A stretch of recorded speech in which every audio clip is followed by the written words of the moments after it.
like to tell about this guy. You all know me as me scared as hell. He comes to me at night after I crawl into bed. He's burnt up like a weenie. You know, I've been thinking, Mega Man Fully Charged has kind of lost its edge. It's become a little too safe. It's become a little too predictable. It's just kind of become an okay-ish kids show. But I am happy to say with these new episodes, it has kind of returned to its very strange roots, because these new episodes have gone back to the very early episodes' oddness. Like the first episode that we're going to be dealing with, which is a homage to Nightmare on Elm Street. That's right, episode 31, Big Bad Dreams deals with nightmares. And nightmares along with dreams is a good source of storytelling because you can pretty much do whatever you want. So this allows for a lot more general creative freedom. And along with that, you can do a lot to examine the characters in a way that you can through a traditional story. So I am a big fan of it. Some good examples of this is For the Man Who Has Everything or Adventure Time's King Worm for a more just kind of creative episode. So what does Mega Man bring to the table? Well, it brings some nonsensical lines. No running in the house! What are you even talking about? You are outside. Why are you saying no running inside? That doesn't make any sense. That's Sergeant Knight to you, sport. Still crusading for harmonious harmony? Harmonious harmony. That is one of the most redundant things I think I've ever heard in my entire life. It's one thing to say the same thing twice through two synonyms as a form of reiteration, but to just say the same thing twice, as in literally the same two words, is a bit much. Are the writers being paid per word? Because that's the only explanation I can come up with for why someone would do that. And you might be thinking, oh, well, it takes place in the dream world, so does that have to make sense?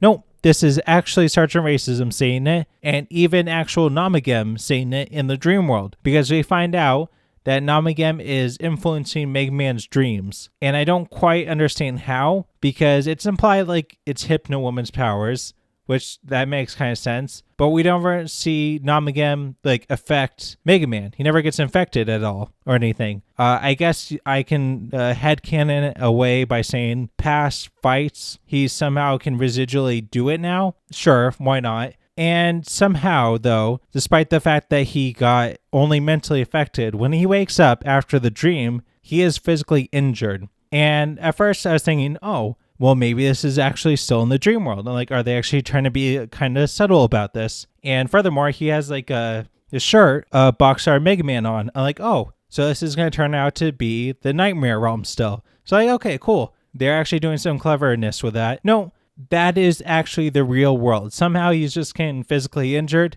And for some reason, Mega Man is wearing Boxstar Mega Man's design on his chest. Why?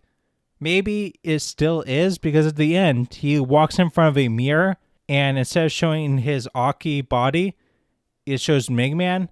So maybe that's kind of their own little, the Christopher Nolan twist, be like, oh, is he in the dream world? I don't think so. I think they're just like, oh, he's still a hero. Maybe. It'd be really cool if in like 10 episodes they're like, oh yeah, he's been in a dream the whole time. I'll give them credit for that. They actually do that. But I don't think so. Then we have episode 32, License to Drill. And you know, I never thought I'd see a kid show, let alone Mega Man, deal with the subject of gentrification. Yet for some reason this episode does. And don't get me wrong, I appreciate it. It's a very important subject that needs to be talked about, but it doesn't quite at the level of nuance required for it. Now, for those who are not familiar with gentrification, to give it as simple, quick as a summary as I can, basically it's taking a lower income portion of a city, tearing it down, and replacing it with more modern, nicer buildings. And basically the whole idea is you are raising the kind of property value of the area, raising the income level, and just kind of cleaning up and making it nicer. Sounds good, right? Well, the problem is you are oftentimes kicking poor people out of their homes, and you are destroying the culture of the city, because like murals get taken down and kind of culturally or historically significant buildings get taken down, and it's just a really complex issue that I recommend you read up on. At the very least, read like the Wikipedia entry on it, or if that's too wordy and you want to laugh, you can like watch the South Park episode, The City Part of Town, which kind of depicts it. It won't give you a complex explanation of it, but it'll give you a general idea. So how does this all come about? So basically, Burt Wiley made this new flying surfboard and everything, and Mega Man's like, oh, that's really cool. I have a bunch of ideas to make some changes to it. Like I've got these decals and streamers, and they'll make it all fancy and give it a lot of pizzazz. And Wiley's like, no, it's perfect the way it is. If you make even the slightest changes to it, you are going to throw it off balance.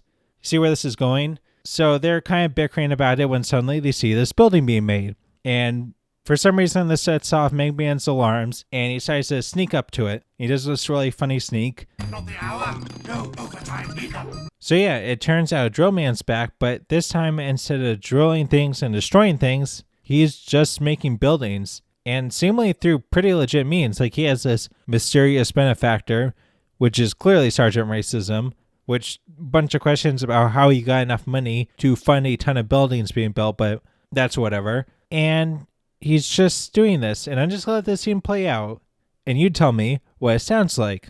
Thanks to my anonymous benefactor, I have the means to remake the city in my own image. Wait, that's what you took away from reprogramming? Some people meditate. I got into real estate. Yeah, well, practice it somewhere else. Cause this is Silicon City, not Drillicon City. Ugh, Drillicon City's so much better than Drillville. Silicon City is great, and we all want it to stay just the way it is. If it makes me happy, why should it matter what other people want? Because people don't want to be ruled. Silicon City is working just fine. Sounds a bit like gentrification, huh? And like I said, I appreciate them deal with this subject because it is important, but the structure of the show doesn't really allow for the nuance of the subject because the result of this conflict is Megman and Drill Man end up fighting. And that doesn't really work for the subject matter. And furthermore, there's this really ham-fisted analogy between the surfboard and Megman wanting to put decals on it and the subject of gentrification, which is not a super great comparison. Like, I get they want something simple for kids to understand, but it doesn't really work in this context. Yeah, I don't entirely blame them in this situation for this not working. They tried their best, I think. It's not an easy subject. I don't blame them, but it didn't work regardless. So yeah, that's these 2 episodes. Sorry for the delay on getting these new episodes out. I was planning on waiting until I got this new microphone, which I'm very excited for because it should be a fairly decent improvement from my current one, making it not sound quite so bad. But there was a bunch of issues. I got it, and then I had to return it because there was a manufacturing defect, and now I'm getting the new one, and it took a while to get to me. So I will add that for the future episodes, which there will be a lot more of soon because apparently they just put up a bunch of new episodes. Yeah, the next episodes will be in the new microphone, so a decent quality improvement, which will be nice. I guess I'll see you then.